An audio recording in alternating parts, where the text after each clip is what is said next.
Welcome students to 10th class science first chapter, that is chemical reactions and equations. Now what is a chemical reaction? Uh, you must have seen that a lot of reactions take place in your daily life. Few things they combine together and to form few new things. So all this, when we talk of chemistry, this is called a chemical reaction. So now the transformation of chemical substances or substance into another chemical substance is known as chemical reaction.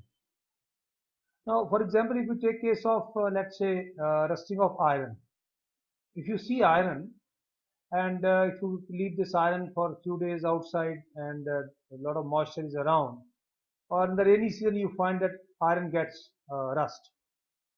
Then sending of milk into curd.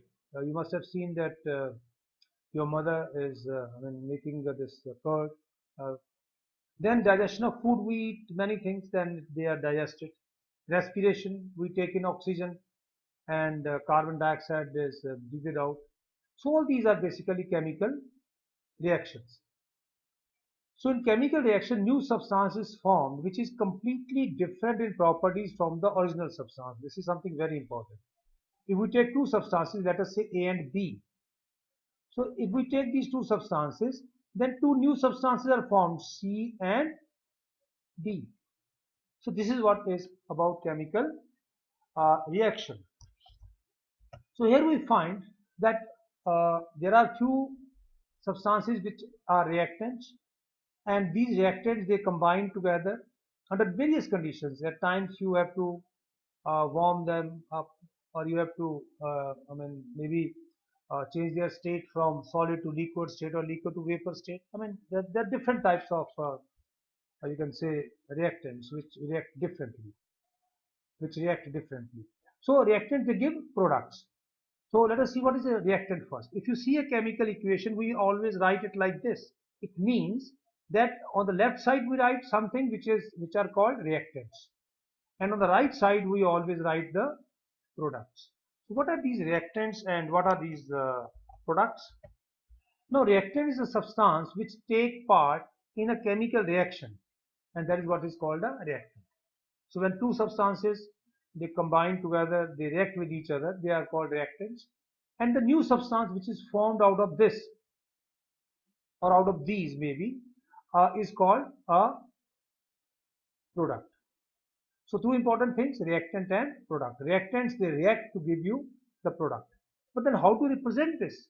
To represent this we make use of chemical equation. Now what is chemical equation?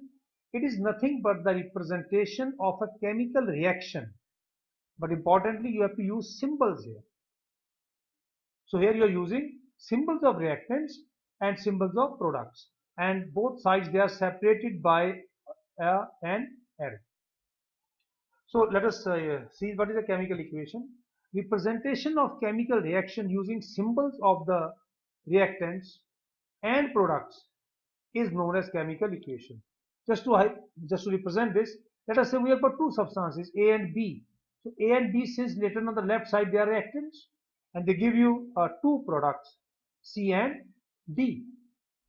So in this case A and B are reactants and C and D are products. Normally what we do, the conditions we always write on this on the top of this arrow.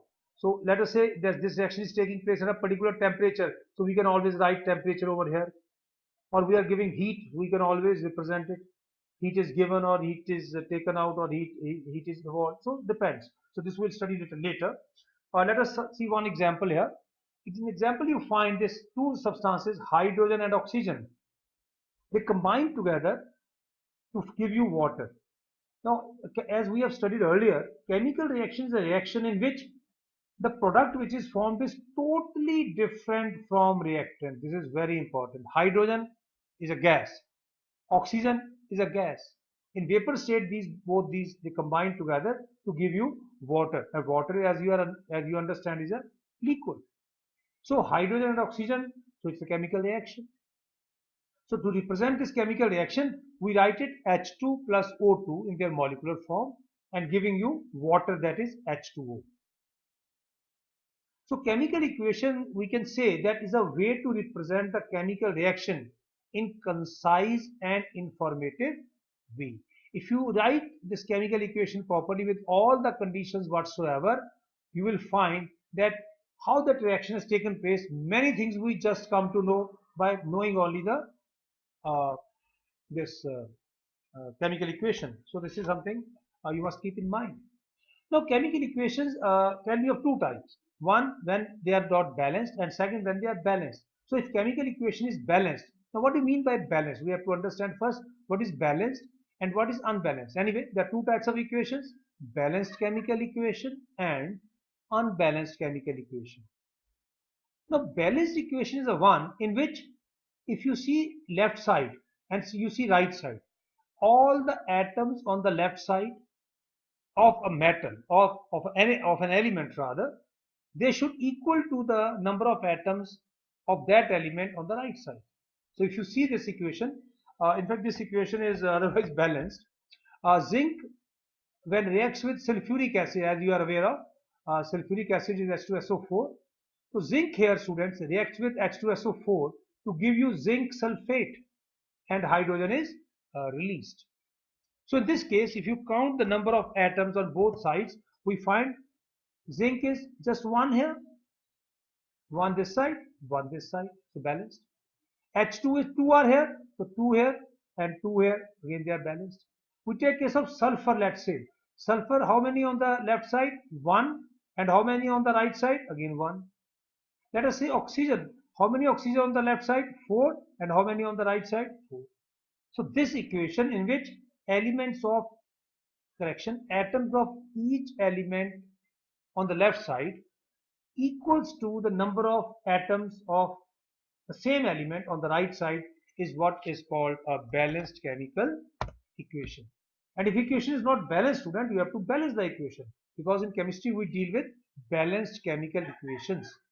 But then what is unbalanced chemical equation? Just to give you one example, unbalanced chemical equation means what?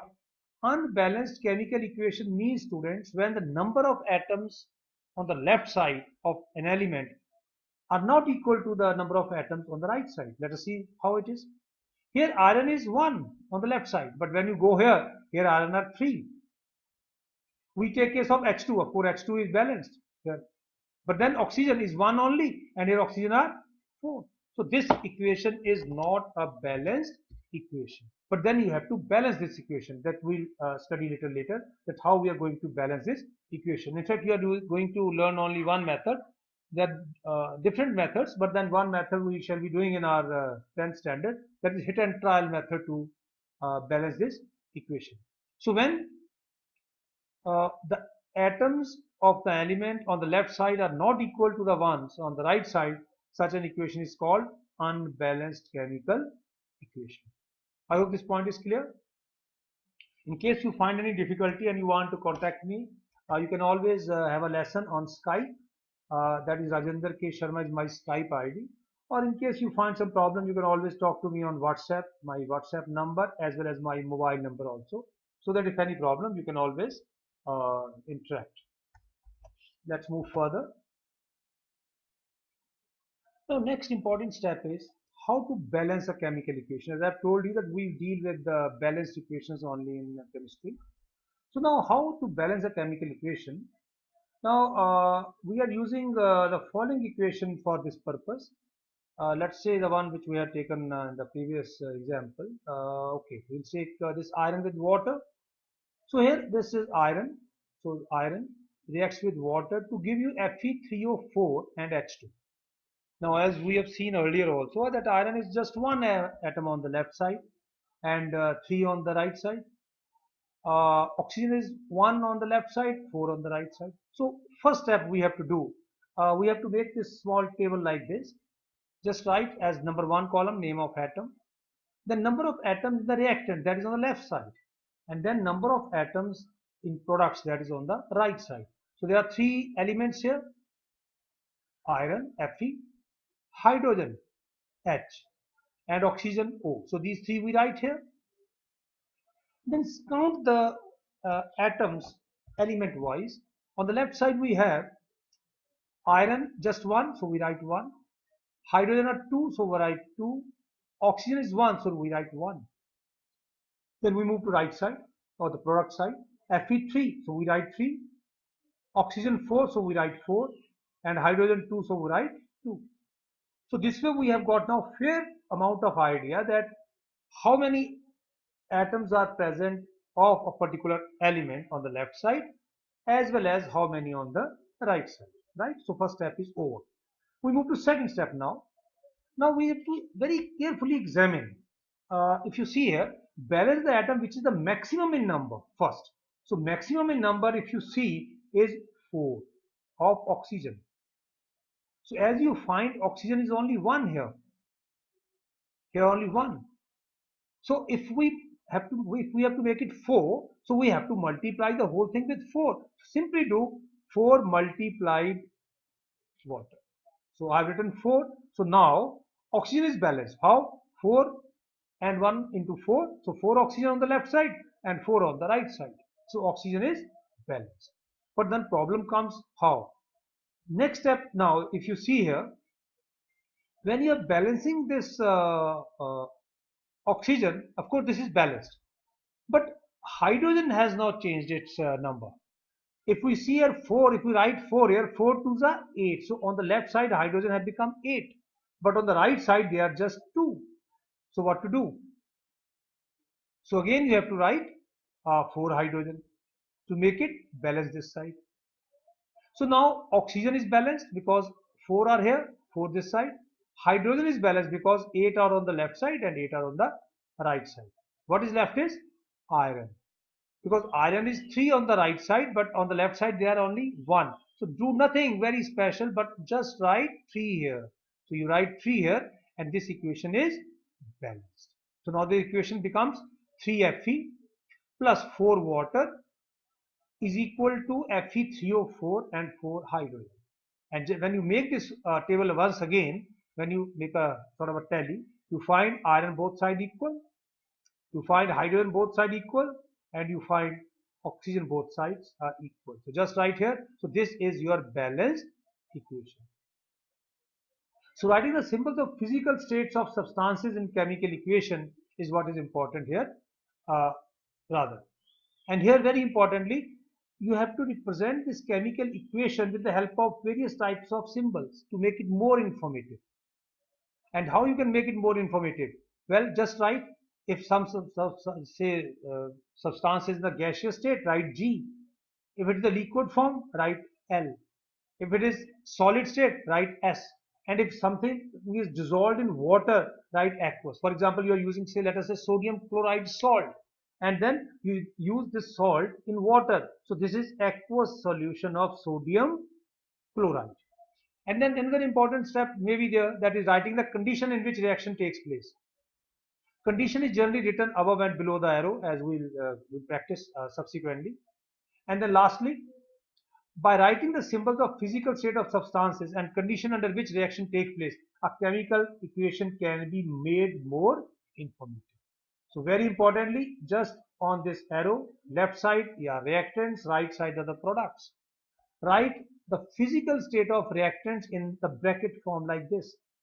And then any special condition, temperature, pressure, like that, just write on the top of this arrow. That makes your equation highly informative. With this, we finish this video. This chapter will continue in the next video. So what we should do, again, carefully go through the whole video once again.